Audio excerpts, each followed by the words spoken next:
Hi, everybody. It's Chuck. And in COVID time, it's May 14th, 2020. And on this Saturday Select, we're going to bring you an episode called How Peanut Butter Works. And boy, oh boy, I remember loving this one. I think I was eating a lot of peanut butter at the time during COVID because we had a good store of it already. And I love peanut butter. And I think we talk a lot about how much we both like peanut butter in this episode. It's bound to make you hungry.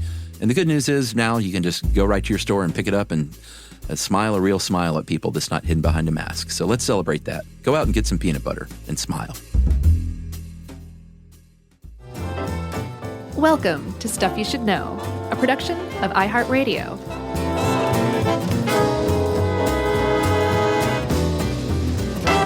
Hey, and welcome to Peanut Butter Jelly Time. I'm Josh. There's Chuck. We haven't seen Jerry in a while. If you have seen Jerry, please tell her to call home. And this is Stuff You Should Know. Yeah, Jerry, she sent out a smoke signal that said, send a miso. She did.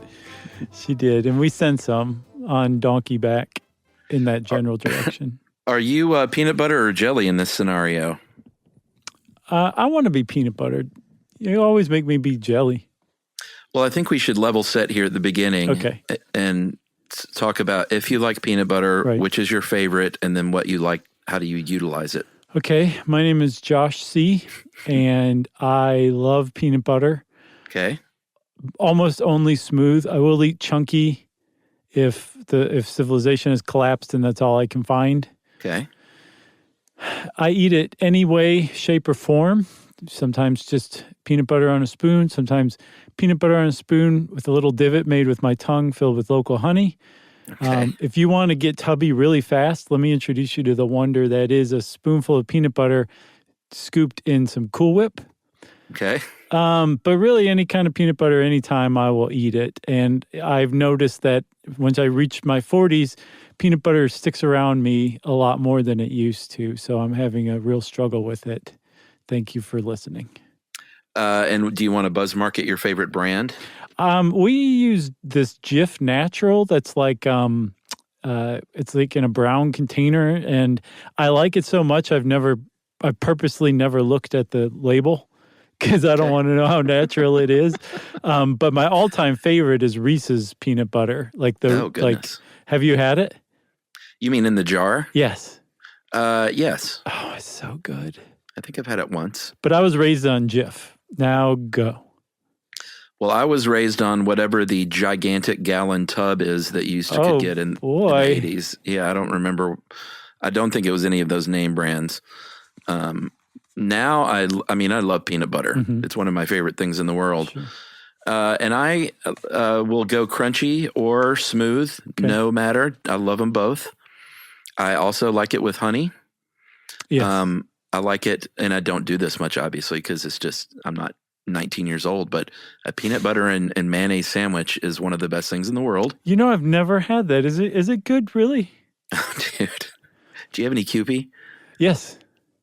Do peanut butter and Kewpie, Sammy. Okay, so half and half, or more peanut butter than mayo, or what? But it's kind of your jam. I definitely don't go light on the mayo because you got to have that tang. Okay.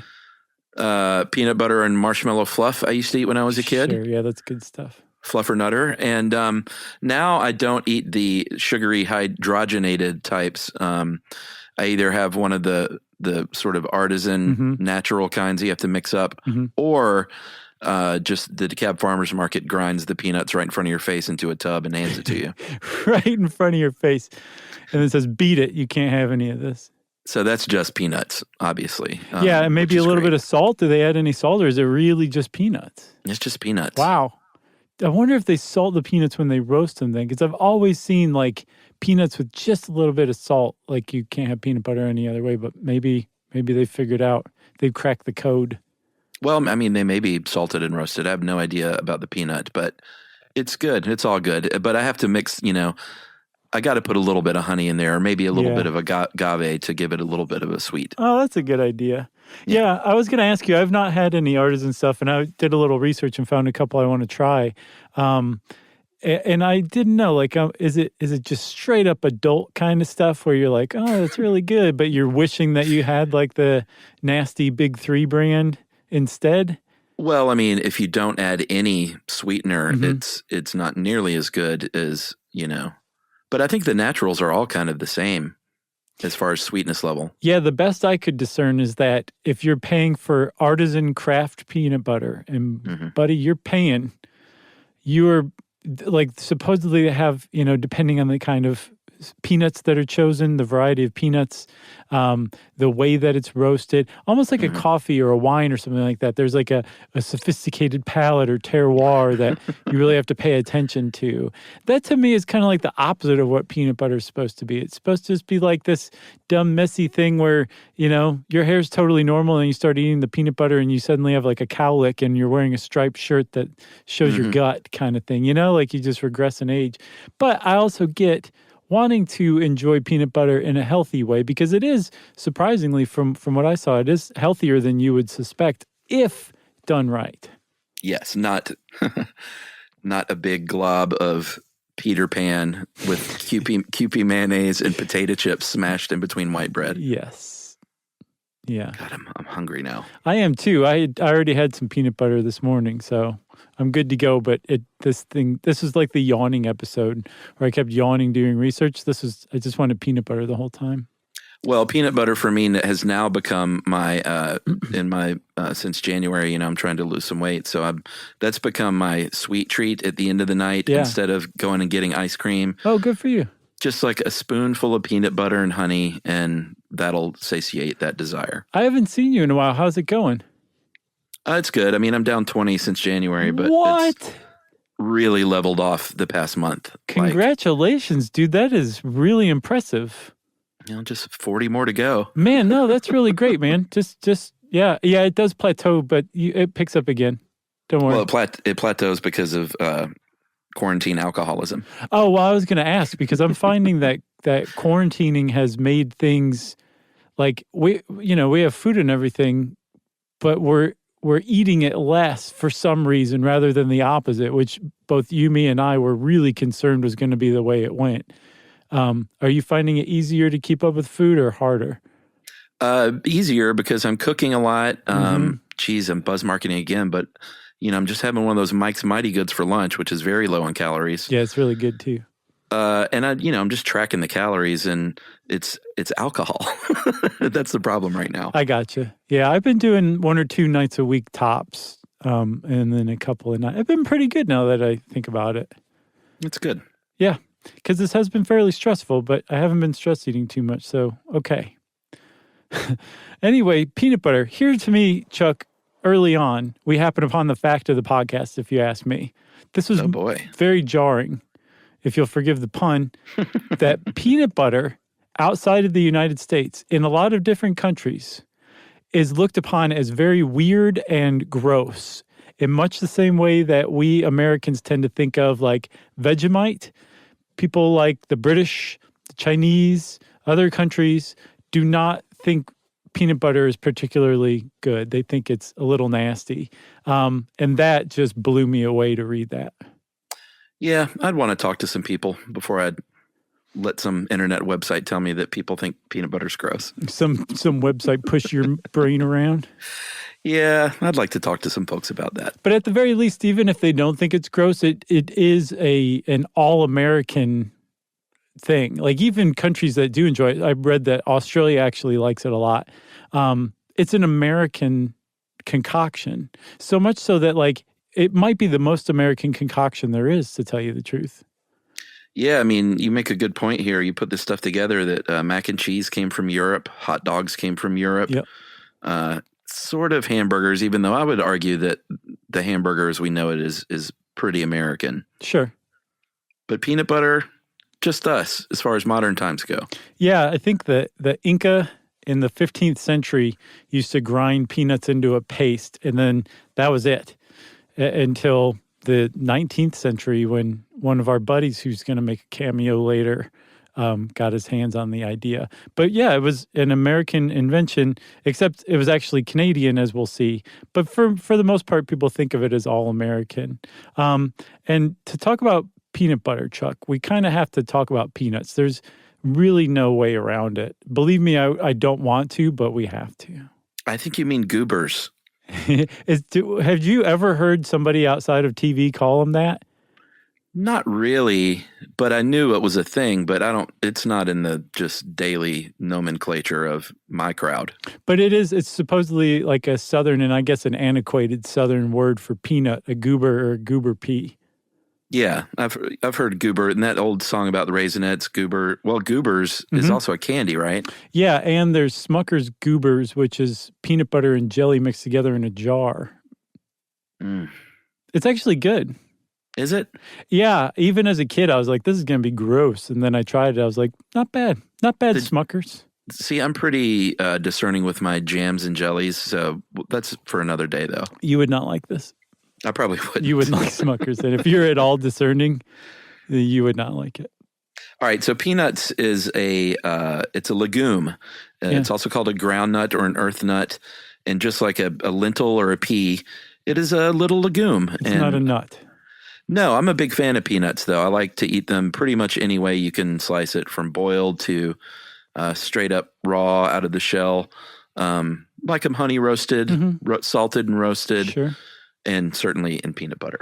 So Momo and I go and visit squirrels whenever we can, when we go on walks, and we always take peanuts. And I read you're supposed to take roasted, unsalted peanuts. So we get like big bags of those. And if there's no squirrels out, I get to eat all the peanuts.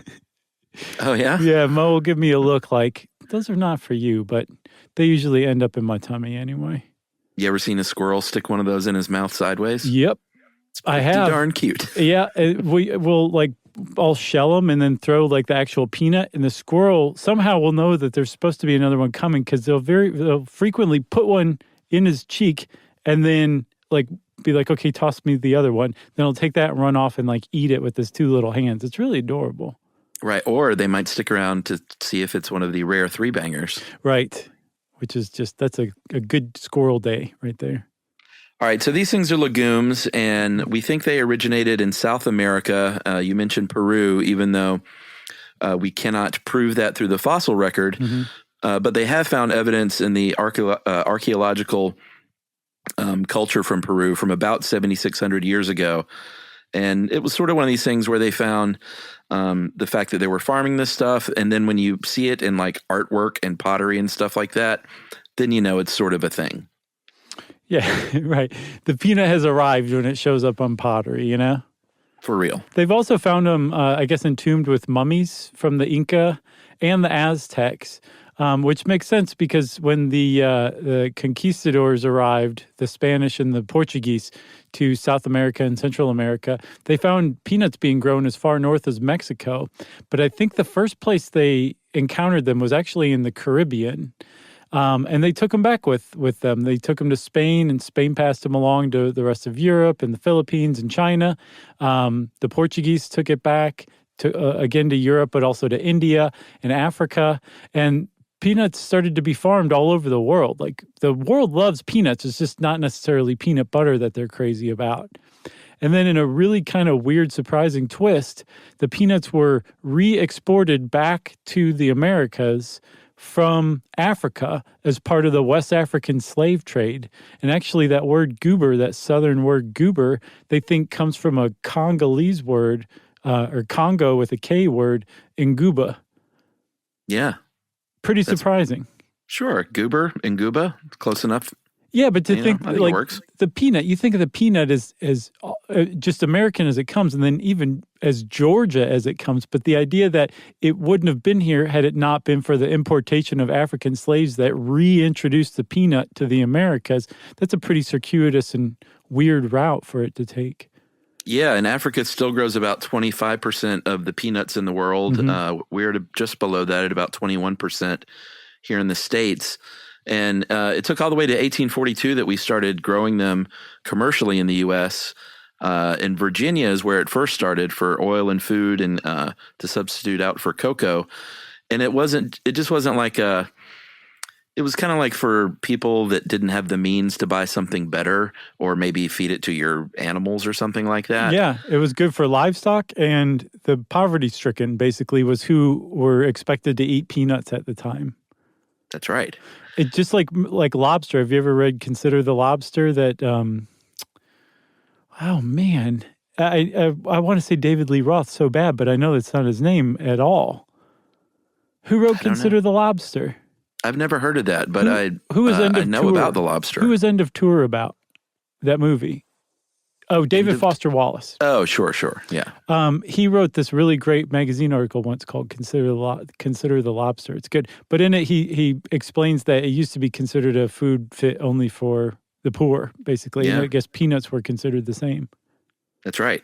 There were sea spiders. Yeah, or the cockroaches of the sea. Disgusting. It is kind of gross when you think of it like that. And apparently there was a law that said that you could only feed so much lobster to patients in mental asylums at the time, or else it became abusive. Oh, wow. Yeah. They didn't know. Did they try them on a hot dog bun with mayonnaise?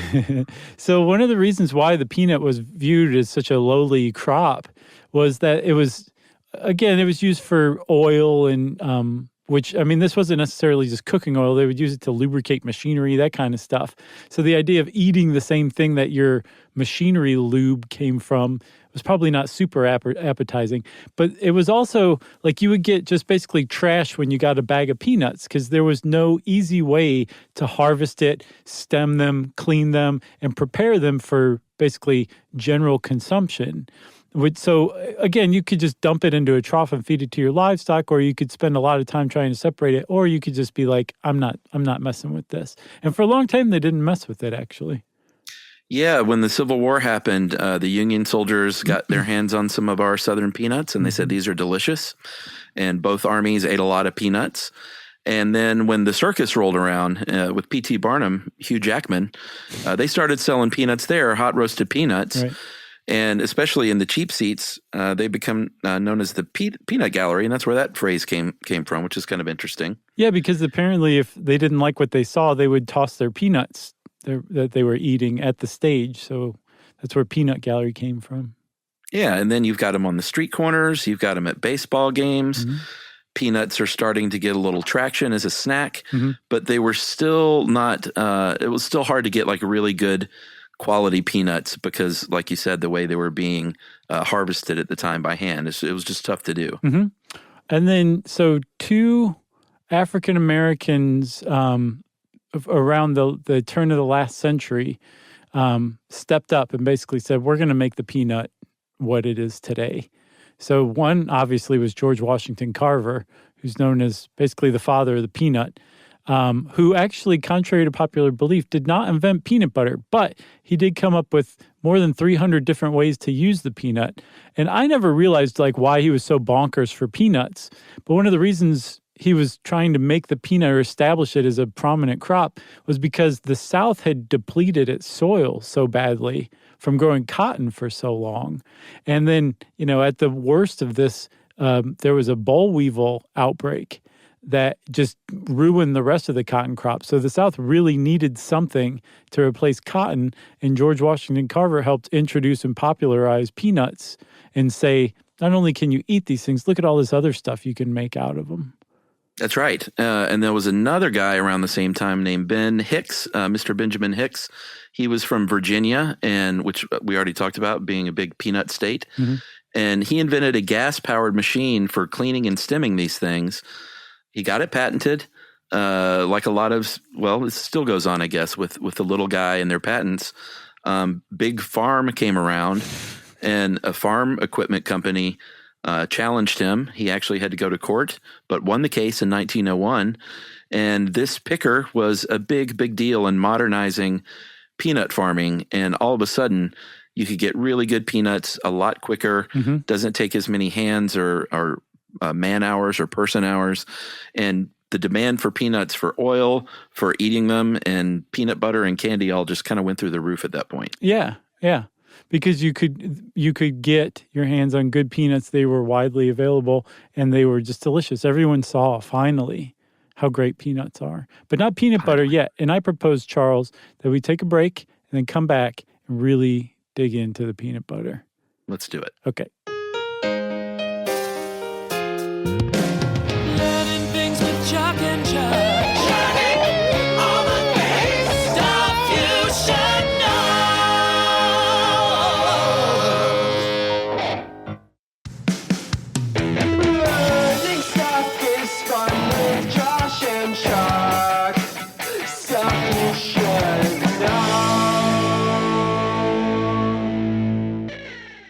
Okay, so like I said, the Inca probably had us beat as far as the invention of peanut butter went.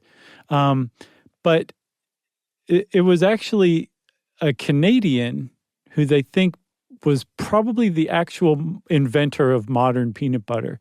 A guy who I'd never heard of before. His name was Marcellus Gilmore Edson Wallace. I'm kidding about the last part. It was just I knew that was coming. Marcellus Gilmore Edson. You just can't say the name Marcellus and not follow it up with Wallace somewhere, you know? It really has become like peanut butter and jelly in a lot of ways. Very nice. So he patented a paste made of peanuts in 1884, which was described by him in his patent as at room temperature having a consistency like that of butter, lard, or ointment. Eat it. Try this. It sounds gross, but when you think about peanut butter, that's kind of about right. Yeah. He added sugar to stabilize it a little bit. And this was kind of like the first modern peanut butter that we think of as peanut butter. It sold for about 6 cents a pound, which is a pretty good price. Yeah, and if you, from what I can tell just reading about it, if you tried it today, you'd be like, yeah, it's peanut butter. Whereas if you tried some of the other stuff, you'd be like, oh, yeah, that's the artisan peanut butter. It's punishing. Yeah. And the other stuff was first developed. So it's interesting to me that there's, in the first try, right out of the gate, the guy who invents peanut butter basically invents the modern version of it. And then it takes a big step backwards, or sideways, I guess you can say, depending on your viewpoint, when our buddy Dr. John Harvey Kellogg comes along. And if you'll remember from the live show we did on the Kellogg brothers, he invented nut butters, and in particular, a peanut butter. He's considered one of the main inventors of peanut butter. Well, yeah, it was right up his alley because I think that might be my favorite live show we've done, actually. Oh, yeah? I think so. PR was my favorite. PR? I knew you were going to say that. You did. Yeah, that was a good one. You did. I think those are my top two. What about Pintos, man? What about D.B. Cooper? Those might be the first four that I would name. What else have we done? Malls, bars. We did the secret one that is still supposedly on tour, but on hiatus right now. We'll I think that's it. I think that's all. Well, I'm going to go with John Harvey Kellogg because he, if you listen to that one, he was very big on chewing food until it was the consistency of peanut butter, basically. Right. And so peanut butter comes along and he's like, well, this is perfect because you don't have to chew it like that. It's already like that. It'll just glide right through your system and come out as delicious peanut butter poop. Yeah, and it won't poison your entire body and you won't have to spend any time in the electric light bath. That's right. Or the kneading machine. So Dr. Kellogg creates basically what we would recognize today as the artisan version of peanut butter. It's just ground up peanuts that form a paste. And apparently that's just a natural thing that happens. Like if you put roasted peanuts in a food processor, it's going to turn like gritty and everything. But if you just keep going, it eventually reaches this point, this threshold, where that grit turns into this oily paste like peanut butter, like an ointment, like Marcellus Wallace would call it. And that's basically what John Harvey Kellogg did and served at Battle Creek. But most of the people who would have been exposed to peanut butter would not have tried John Kellogg's because, you know, that sanitarium was really expensive and it was for the wealthy, it was for celebrities. So most people experience peanut butter at one of two places. And Chuck, I really found out in researching this that the history of peanut butter is super murky. It's like a spoonful of peanut butter stirred up in a glass of water kind of murky, right? Gross. Where it is kind of gross. Where it's just not entirely clear who did what, when, whose contribution has been disproportionately mythologized. But from what I can tell, John Harvey Kellogg is definitely one of the fathers of peanut butter. Mr. Marcellus was one as well. And then it gets a little murkier after that. So much so that people say, well, peanut butter made its debut at the 1904 St. Louis World's Fair. And then other people are like, no, that's way wrong. It made its debut at the 1893 Chicago World's Fair. And I can find good, credible sources that say either one.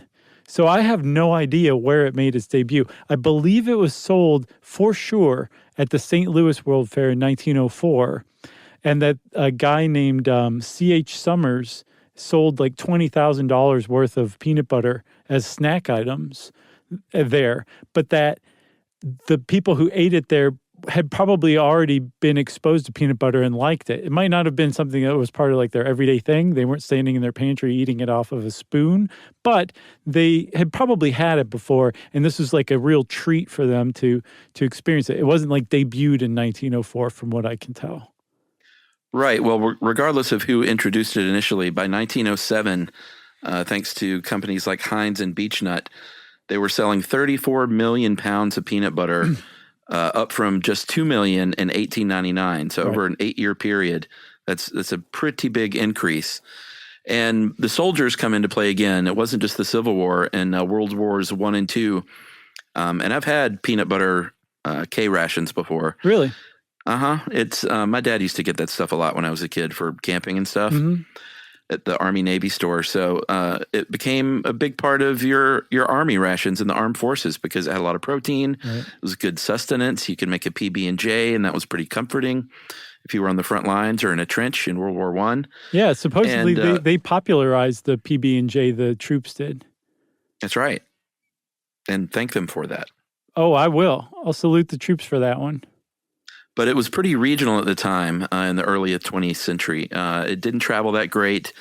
They finally led, I mentioned hydrogenized earlier. It was this hydrogenation, is that right? Yeah. That really led to the big three coming about with the industrialization of peanut butter production and 3 gentlemen named Peter Pan, Skippy, and Jif, which I was curious about Jif, where that came from. And all I found was they said it's easy to spell, easy to say, and easy to remember. It's true. All 3 of those. Check, and check, and check. Had no meaning beyond that, basically. Really? I would have guessed it had something to do with, like doing it in a GIF or a Jiffy or something, huh? No, I mean, who knows? I mean, you got to be in the room, I guess, to know where the seed came from. But they just said it was simple and super easy. And that was kind of the end of that story. So, good night. So I wanted more. No, I'm with you. I do too. I'm kind of mad right now, but we got to press on with hydrogenation, right? Because there's this guy named John Crampner, and he wrote a book called Creamy and Crunchy, all about peanut butter. And he basically points to that as saying like that was the turning point for peanut butter, maybe even tied for first with its invention.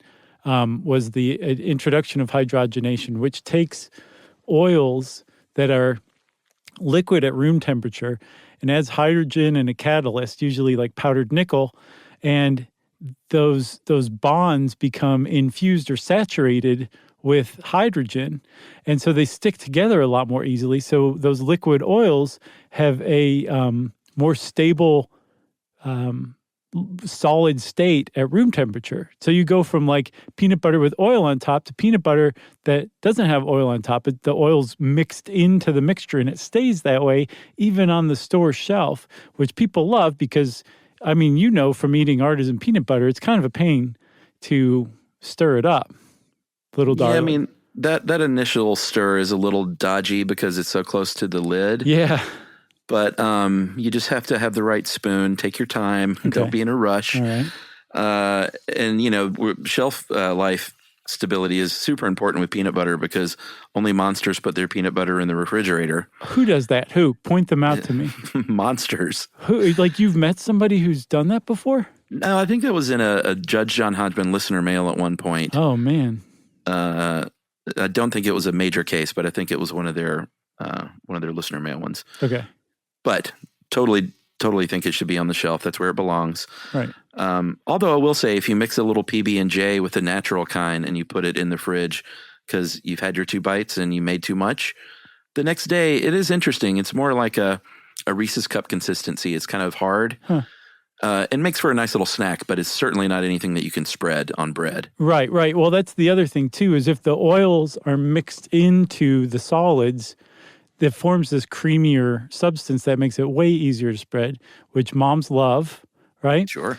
And then the other thing it does too is with all of those hydrogen atoms linked on to the fat chains, the lipids, there's not all these unused or open bonds that an oxygen atom can come along and bond to and oxidize the peanut butter, which creates peroxide, which gives it a rancid taste. So hydrogenation not only made peanut butter less liquidy, more creamy, it also made it last longer, like sitting on the shelf before it was sold and used. It wouldn't turn rancid nearly as fast. So it was a big deal. The problem is that took peanut butter, which is actually kind of healthy with a mono unsaturated fat, that liquid oil, and turned it into saturated or partially saturated fat, which is really tough on the old ticker. Yeah, that's why I stay away from that stuff. I mean, it's so good. But yeah, I made the switch many years ago. Good for you, Jack. Yeah, the hydrogenated outsold natural for the first time in 42 and accounts for about 80% of the current market. Peter Pan, believe it or not, I don't think I've ever had Peter Pan. It's not bad. Unless it was just at a friend's house or something. I don't think we ever had it in our house. Peter Pan makes a natural one too, and I'm making air quotes, like Jif does, and I think they all do now. It might even be better than Jif's natural version. I think Emily likes the Smucker's natural. Uh-huh. But I also got some. I can't remember the brand. It's one of the other natural brands. They're all pretty good, I think. Okay. So 1928 was when Peter Pan rolled out, and was the first, which I didn't know, was the first major brand. It was the biggest seller at the time. It used that partial hydrogenation process that was patented by a guy named Joseph Rosefield from Kentucky. And then that's where Skippy came from. Peter Pan's parent company said, I want to cut your licensing fee. He said, I'm done with you, and I'm going to go out and I'm going to make Skippy on my own. Yeah. And by the end of his career, he had 10 patents, not just for peanut butter, but relating to food. And he was just kind of like Chevy Chase in vacation movies. He was a food scientist. Yeah, what was it, the thing that he learned to coat a flake with that he used on the sled? Oh, I don't know. Some sort of a non-nutritional, I can't remember. I'll figure it out. No need to email everyone. No need to email. No, I want to hear. I want every email about this. I think it was called a non-nutritional coating is what he called it. But yes, he was very much like that. But he was also way, way, way better than anything Chevy Chase could ever be because he was a really great boss. He paid his workers really well. And in creating the Skippy brand, he broke off from this kind of this corporate overlord that he worked for, was keeping him under his thumb and then trying to shortchange him. And said, you know what, by creating Skippy, I'm going to not only challenge you, Peter Pan, I'm going to become the best-selling peanut butter there is from like 1950 to 1980. Like Skippy was it. And I just missed the Skippy train. So I'm wondering, like, if I had been, born in 1970, if I would have been raised on Skippy. But I came along at the Jif era, really. Yeah, he said, in your face. And they said, I love peanut butter in my face. And he went, I got to think of a new comeback. Chuck, one thing that's always bothered me about Peter Pan is, do you remember that jingle where it's like, eat some peanut butter anytime you can? It's like, nope. Oh, that's nice. And then they follow it up with, but only if it's Peter Pan. Like, it's got kind of this, like, if I can't have you, no one can psychotic mentality to it. Yeah, I never heard that song, so I never really thought about that. You didn't watch the television in the 1990s? I did. I don't remember that one, though. But, I mean, I was in the 90s. I was in college, so I probably wasn't. I don't even think we had cable. I didn't watch much TV in college. Gotcha. So Skippy is doing great. Peter Pan is just like, well, I guess I'll just have to be second banana. Mm-hmm. And Skippy and Jif said, how do you like being third banana? Because that's where you're headed. That same year in 1955, this is when Rosefield sold Skippy to Best Foods. Procter & Gamble bought Big Top Peanut from William T. Young, also of Kentucky. Yeah. And then they became Jif, and they held that brand until 2001, 2002. Yeah, I did not know that. That's right. But wait, 2001, 2002... It's when they sold the Smuckers. Oh, okay. But Jif is still the number one brand today, right? As far as I know. Okay. Yeah, that's my understanding too. I thought you were saying like it was the number one brand until then. But yeah, from I think 1980 to today, it's number one. Yeah, and they got a lot of I think they all do, but Jif alone has 15 different kinds of peanut butter. Which is kind of nuts if you look at their list. They've got all kinds of different crazy peanut butters out there now. Well, nuts is just one variety. Well, they all have peanuts in them, but yeah. Well, they have a good almond butter too. Yeah, I can get down with some almond butter. You know what, buddy? I'm going to buy you some. When we see each other again, I'm going to be brandishing a jar of Jif almond butter for you.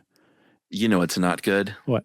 Is, you can't take peanut butter sandwiches into classrooms anymore, or at least at my kid's preschool. And of course, you can't take anything in there anymore because it's closed. But you have to make it with what a cheese. I used to chew these things all the time. What do baseball players chew? Sunflower seeds? Chickpeas. Sunflower butter. That's good too. I've had that. It's not bad. Oh, I do not care for it. Oh, you don't like it, huh? I think it's all right. I guess I really like basically any kind of butters, including just butter. Well, yeah, butter's great, but I just cannot get down with the sunflower. Huh. Is it sunflower? Yeah, sunflower. Yeah, no, it totally is. And it's definitely, there's a taste of sunflower to it. Like you could have no idea what you were eating and somebody gives it to you and you would be like, that's sunflower butter, isn't it? I love sunflower seeds, though. That was a big thing in college for a little while. We would sit around and, just put a mouthful of sunflower seeds on our mouth. Oh, yeah, I remember the sunflower trend quite well. Remember that? And you would UGA. you would crack them open with your teeth. Yeah. And you would spit out the shell and then swallow the seed, chew on the seed and swallow it. So I would eat the whole thing. No, you didn't eat the shell. Yeah, I would eat the whole thing and then I would smoke a whole cigar and inhale it. You were a very bad squirrel. And then you would drown your lawn in water. Yeah. And you would sit back and say, I'm doing life just right. Yeah, I got it all figured out. Would you really eat the shells? Uh-huh. Still do to this day. Really? Yeah, and it's kind of dangerous because every once in a while there's like one part to it that's just a spear. Yeah. And it can go right into your gums if you're not careful. So I'm pretty good at it, but every once in a while I'll be like, I think I'm bleeding. Well, here's how I eat peanuts when I go to the ball game. Mm-hmm. I stick the whole peanut in my mouth. Really? Like a squirrel. Okay. And I kind of suck on it for a second and get that salty goodness. And then I crack it open with my teeth. Right. And I pull it out of my mouth and then dump the peanuts in and throw away the shells. And then between every bite, you have to coat your lips with lip balm because it's so dried and cracked by the salt. Maybe. It is pretty salty. But the only time I eat peanuts in the shell like that is at a baseball game. So now I do something similar, but it's with peanut M&Ms. I will crack the peanut M&M in half and expose the peanut. With your teeth? Yes. And then eat that, the freed chocolate shell side. And then eat the other chocolate shelled side from around the peanut, and then I eat the peanut by itself. Are you kidding or are you serious? I'm dead serious. I can't remember the last time I ate a peanut M&M without doing that with every single one. All right, here's what I'll do sometimes with peanut M&Ms. Okay. We should just have a side gig where we just talk about our stupid quirks. We do. It's part of the podcast. I put, and sometimes I'll just mow on them like there's no tomorrow, but sometimes I will. And this helps me eat fewer of them because I will pop one or two in my mouth and I'll just let them sit there and marinate in my saliva. Oh, yeah.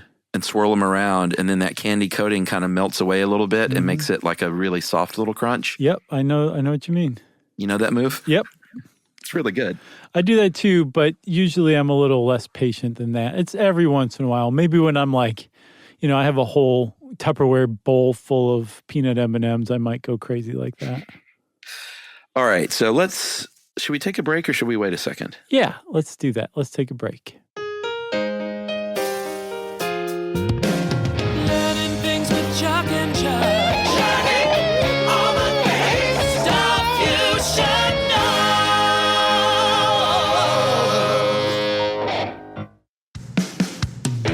Learning stuff is fun with Josh and Chuck.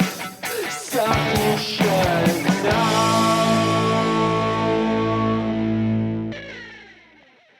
So where we left off was Jif was killing it. You and I have very weird eating habits. Yeah. And Jif starts killing it. They start putting sugar and molasses in there. Everyone else followed suit. And finally, in the 1960s, the FDA stood up and said, hold on a minute, guys. This stuff you're calling peanut butter is junk food now. Mm-hmm. There's one leading brand. I'm not going to name names. I think it was Jif. That was only 75% actual peanuts. He's like, so you got to start putting 95% peanuts in the whole thing. The peanut butter lobby said, whoa. How about 87%? And they said, we're the FDA. We meet people in the middle. Let's settle on 90% peanuts and peanut butter.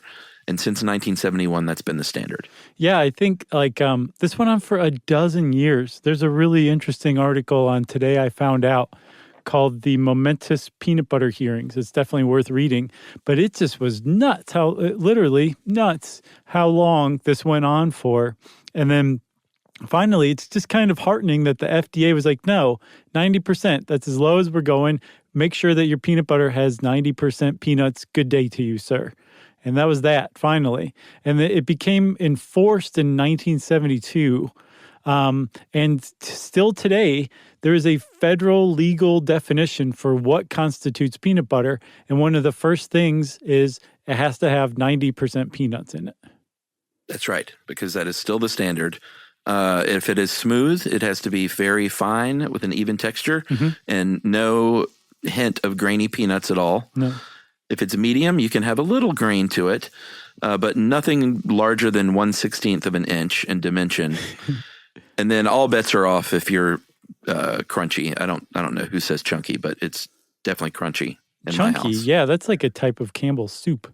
Not So peanut crunchy can be larger than 1/16, and I guess I mean they're all about the same size. I'd be curious to see if there are any kind of half-size peanuts if it gets that chunky.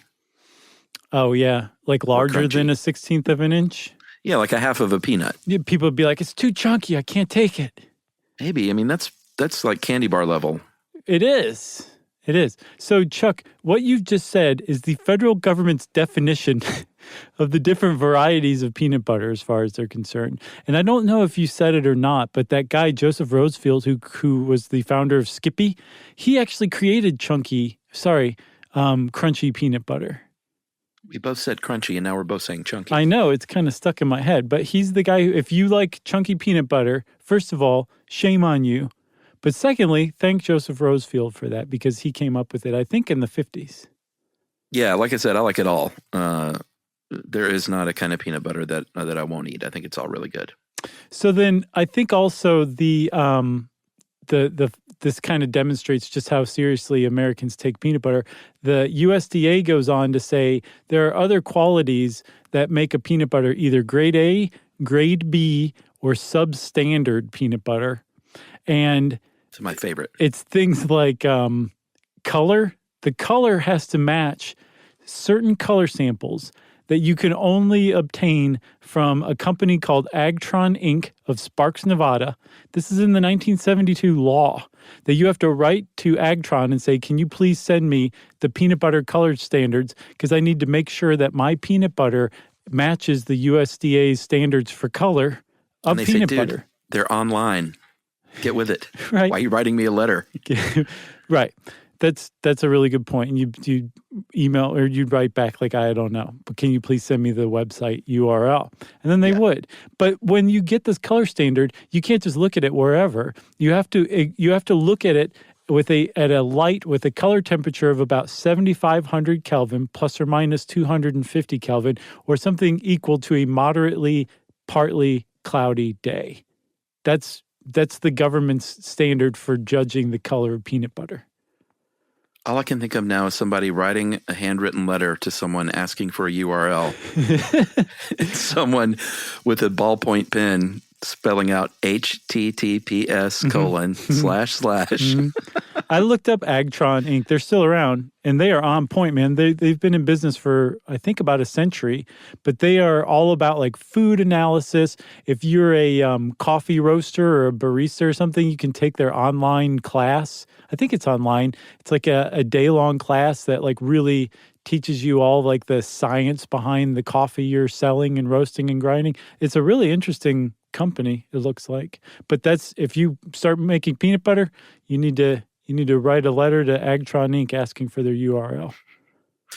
And they will send you a laminated sheet in a manila envelope. Yeah. So if you're talking peanut butter in the United States, about half of the edible use of peanuts is from peanut butter. Obviously, peanut butter is in a ton of. It's one of my favorite parts of candy bars and stuff like that. Totally. I'm a sucker for any peanut butter ice creams, peanut butter candy bars. It's just I can't get enough of that combination. I'm totally with you, buddy. Which, by the way, Joseph Rosefield was the Skippy guy, was the guy who came up with that peanut butter and chocolate combo before Reese's did. But the National Peanut Board estimates that it takes about 540 peanuts to make up one of those 12-ounce jars, which is a lot of peanuts. That kind of surprised me. It was more than I thought. Yeah, sit there and shell peanuts until you reach 540 individual peanuts, and you will have a sudden appreciation for your peanut butter. You know what I mean? For sure. But, of course, machines do that. But, yeah. Well, if it's artisan, no. Somebody wearing like a calico sarong is doing it by hand in Vermont. That's what I think Vermont people are like. Yeah? I think that's my conception. Prove me wrong, Vermont. So in 2009, we're talking about health aspects. There's a couple of parts to the health of it, of whether or not it's just good for you, which we'll get to. But also there have been a couple of peanut butter incidents throughout the years, in recent years, that have scared people off from peanut butter a little bit. Yeah. In 2009 was the second one. There were 500 people who got sick, and 8 people died from eating peanut butter from a plant in Blakely, Georgia that was pretty gross and not maintained well. I remember that, don't you? I remember both of them. The other one was in 2007, and that was salmonella in Peter Pan and Great Value, both owned by ConAgra, and that got about 600 and change sick, but nobody died. Luckily. But I remember both of those. It was a big deal because peanut butter is so ubiquitous. So there's also, I didn't realize this until I started researching it. There's something called aflatoxins. Have you heard of them? I think I did back when all this stuff happened, or maybe not, but I have heard of it. So there's a mold called aspergillus that grows on peanuts because peanuts are grown underground, right? And the aspergillus can produce a toxin called aflatoxins. And apparently humans are pretty much immune to its initial effects or its short-term effects. But we have no idea what happens if you eat aflatoxins, over the course of a lifetime. What happens. And apparently there's studies of humans that found that it's been linked to certain types of cancer, potentially birth defects, cognitive disabilities, all sorts of horrible stuff. And peanut butter producers say, well, we get at least 89% of the aflatoxins out just by processing peanuts. And you say, well, what about the other 11%? And they're like, have some Peter Pan and forget your troubles. That's right. So there is like a real risk of something bad happening to you, whether it's a poisoning or not. But a lot of people are like, even if it's pure peanut butter, it's still not healthy for you. Yeah, I mean, the major brands that are sugary and hydrogenated certainly aren't good for you. Mm-hmm. If you're going to the farmer's market and getting those peanuts ground right in front of your face, it's not terrible. It's got a lot of nutrition. It's got a lot of antioxidants. It's got we're talking, this is 100 grams of this stuff. You've got 45% RDA of vitamin E, 67% of vitamin B3, 73% of manganese, and 39% of magnesium. Yeah. So it's got a lot of good stuff in there. It's got a lot of calories too. That's about 600 calories if you're eating 100 grams worth. But if it's, that's 100 grams is a lot. No, it is a tremendous amount. The other thing is, too, is if you're eating that artisan peanut butter, that craft peanut butter, the non-hydrogenated, I guess I should say, peanut butter, the oils and the fats in it are actually good for you. The monounsaturated fat is the kind that's good for your heart. It's that saturated stuff that becomes shelf stable. That's the stuff that can build up as plaque in your arterial walls and cause, heart attacks and strokes and that kind of thing. But the natural peanut butter actually does the opposite. It helps your cholesterol levels. That's right, which is great. It's basically just really calorie dense. Like if you're trying to lose weight, it's a good idea to shy away from peanut butter. But if you're eating natural peanut butter, it's not like a non-nutritious food. It's actually pretty nutritious. It's just calorie dense. Right. And if you're trying to lose weight and you opt for a spoonful of peanut butter and honey rather than a pint of Ben & Jerry's, then you're definitely doing the right thing. For sure, man. For sure. One thing, though, that has, strikes fear in a lot of people, like you were saying in your daughter's preschool, you can't even bring a peanut butter sandwich in there anymore. Is the rise of the peanut allergy. Like there's a survey that was conducted in the 80s, the 90s, and the 2000s. And I think the most recent one was in 2008. And they found that between 1997 and 2008, in this national survey of 5,300 homes, that the self-reported peanut allergies went from 0.4% of respondents to 1.4% of respondents, which it's 1.4% doesn't sound like a lot, but that's a huge increase between like 11 years, I guess.